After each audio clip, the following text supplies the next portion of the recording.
Welcome to Connections. I'm Colleen Hood with Mike Tom.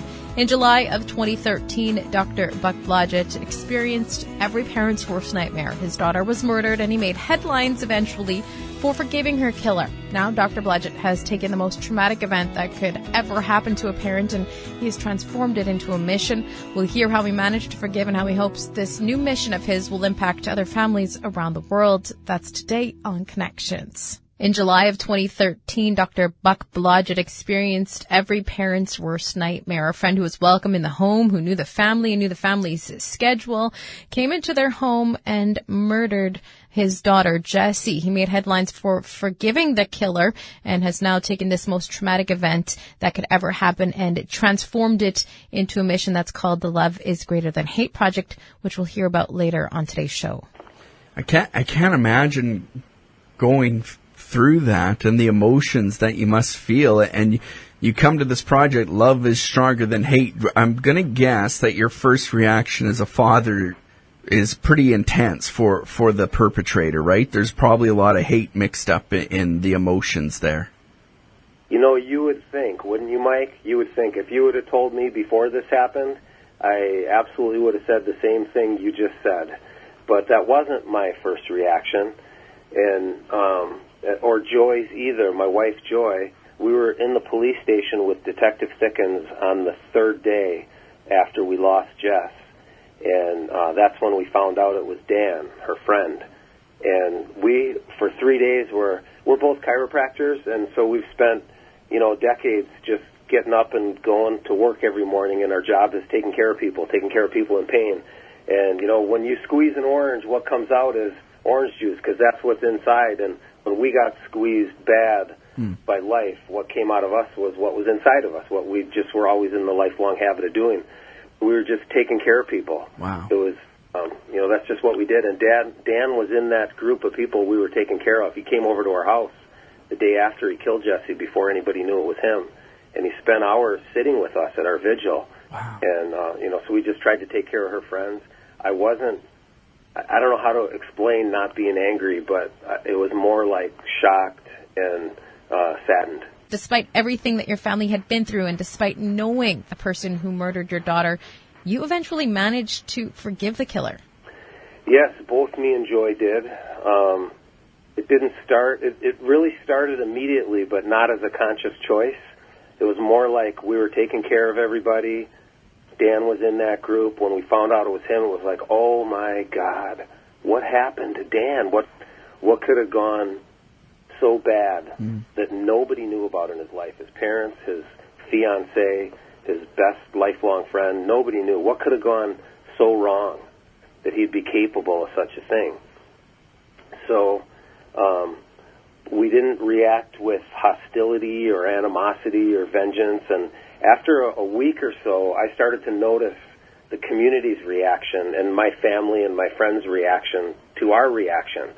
And it's kind of slowly dawned on me over a few weeks that this atheist wasn't one anymore, and that something was going on here that was larger than me, and that Jess was involved, and what would honor her more would be not to react on a lower level but on a higher level, and to try to bring more love and kindness and forgiveness into this world because of what happened to her. I was as I'm listening to you talk, I'm thinking, like, is there faith involved here? There must be something a lot bigger than us involved. But so you were an atheist before, you said? Yes, me and Jess. That's what we called ourselves at the time. I don't know if that was really true. I feel now like I've been on a lifelong journey, spiritual journey, but at the time, yes. And how did faith come to play a role in it then? It was just that, thinking about your daughter and trying to take that higher path? Well, it also happened over time, but the second night after she passed, at 3 a.m. in a hotel room, we couldn't sleep in the house. Joy couldn't sleep in the house for 4 days, so we went to a nearby hotel. I didn't sleep for 3 days. Didn't need to, didn't want to, just wired. The world had stopped for me, and it was all about Jessie and what happened. And I found myself talking to someone at 3 in the morning in that second night in the hotel, and I felt like I was back in high school under the influence of some things that I wasn't supposed to be under the influence of. I felt like I was having an out-of-body experience, like I was 5 feet away from myself watching me talk to someone. I didn't see us with my physical eyes or hear us with my physical ears, but it was like the clearest, softest voice you'll ever hear. And I felt like it was saying to me, I'm with you and everything is okay. And that was kind of the beginning of me not being an atheist anymore. You've taken the most traumatic event that could have ever happened to a parent, and you've now transformed it into a mission. Can you tell us about that? Yes, I'd love to. It's Jessie's Legacy Project. It's what I've come to believe. Call me crazy, and I know this is just my beliefs, but I feel like it's what she's here for. And the mission is a dual mission. It's ending male-on-female violence and inspiring love over hate in our sometimes crazy, sick world that we find ourselves in. And what we do 3 things. Now we do presentations. We've done about 125 for 16,000 people in 6 states here now in the States, in prisons and schools and churches and community groups. We do a lot of media outreach. This is our 3rd radio campaign. We've done over 30 live radio interviews.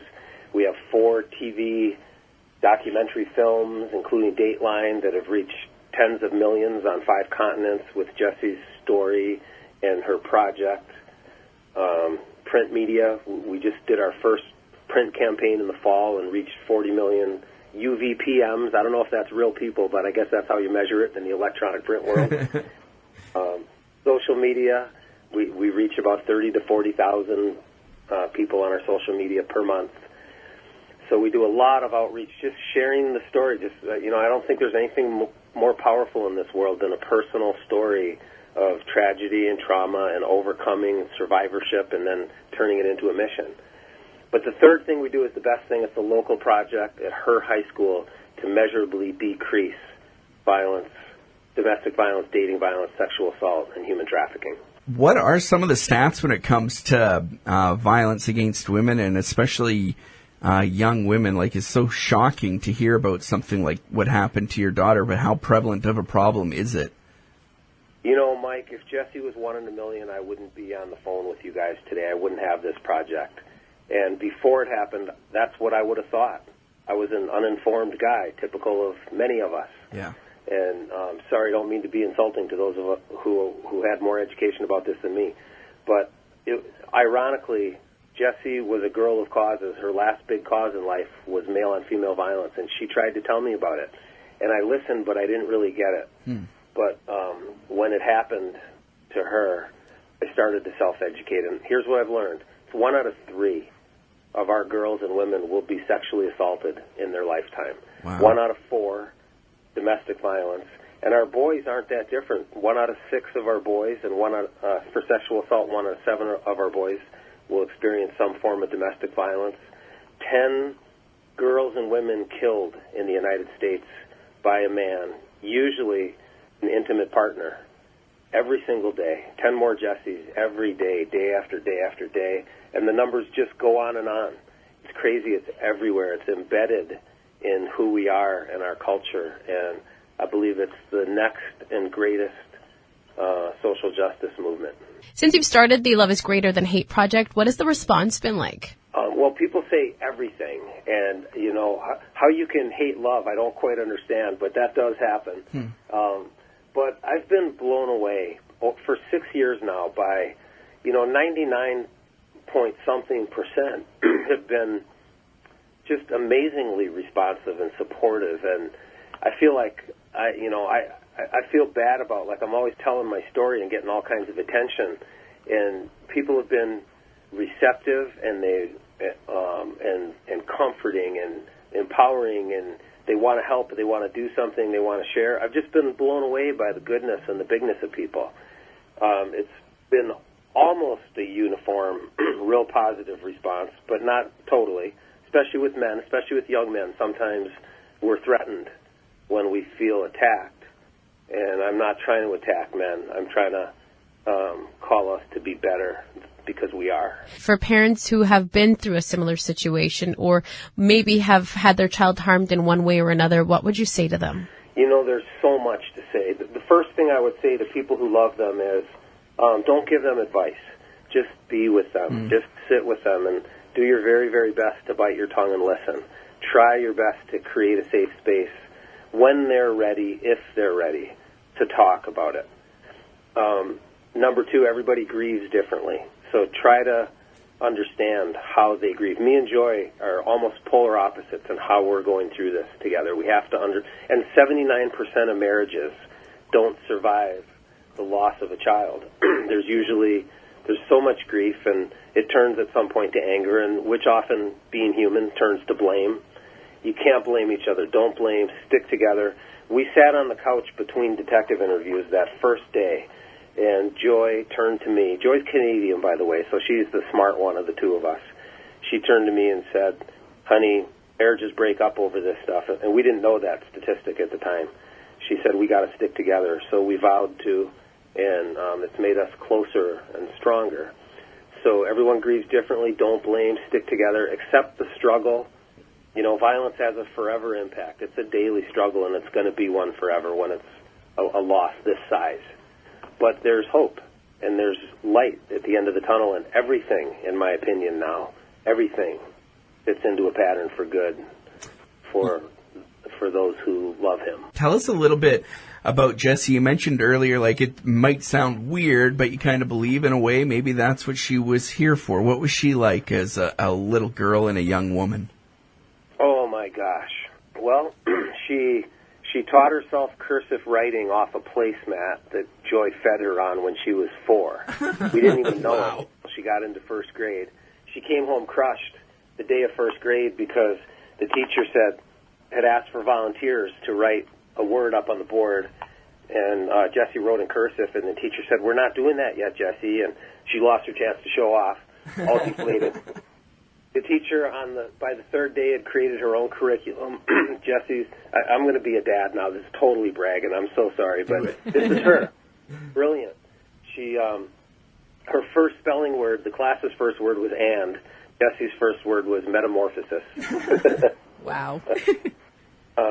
But she loved school in elementary school. In middle school, the game started to change like it does for many of us, and her eyes opened and her heart broke, and I watched her social justice conscience explode, and it was the coolest thing for Dad. It was really hard. I feel like she was an old soul who somehow, some way knew her time was short, and she had to pack a lot in, and her friends will tell you that too. I don't know what else to say about her. She had a reach that I knew her better than everyone, and for 2 years after her death, people were still coming out of the woodwork from all over our state and places. She had friends I didn't know she had, many, many, many. Just big reach, big heart, big impact, talented, musically talented. She had 28 young students coming to our house in her last months on the planet to take violin, piano, and voice lessons from her. And I'd watch the 6-year-olds run down our driveway on their tippy toes, all inspired by my daughter. That was Jessie. You have a shop on your website. Tell us a little bit about how we can find that. There's a lot of items on there and what that's all about. Oh, thank you. We're you can find out I'm not a very good salesman.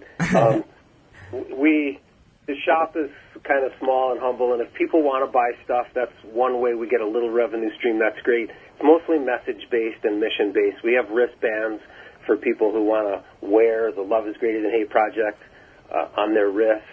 I wrote a book. I couldn't help it. I'm not an author, but a book just flew out of me, and it's an amazing story by all accounts. It's the whole story. It's what happened and the criminal investigation and my spiritual journey and about 24 crazy things I used to call signs, and now I just call answers to that desperate middle-of-the-night prayer. So there's stuff like that on there that people can order. Our website is LIGTH. That stands for Love is Greater Than Hate. LIGTH. And watch out. device might autocorrect that to light. It's ligh.org. And, there's just a toolbar at the top that says shop on one side. Thank you so much for sharing your journey with us. Here's a question. You talked a lot about your spiritual journey. How can we pray for you and your wife and the work that you're doing? Oh, my gosh.